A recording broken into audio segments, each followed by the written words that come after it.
Ito ang pinakamalaking mali ng mga OFW kaya nag-fail ang kanilang mga negosyo. Alam po ninyo, ang mga OFW natin talaga nagtatrabaho yan ng matindi sa ibang bansa in the hopes na kumita, umasenso at darating ang panahon yumaman din naman sila.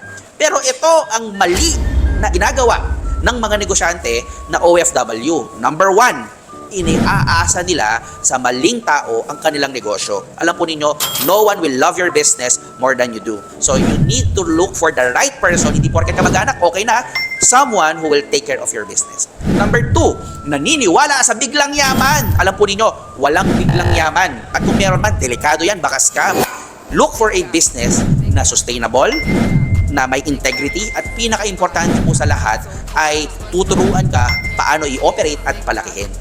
At pangatlong mali na ginagawa ng mga OFW sa kanilang negosyo kaya nag-fail is minamadali ang kita. Marami po kasi mga negosyo ngayon ang promise ng mabilis na ROI o pagbalik ng puhunan. Alam po ninyo, ang mga negosyo, it takes time bago po makarecover. Kasi po syempre may puhunan, may operational expense, so it takes time.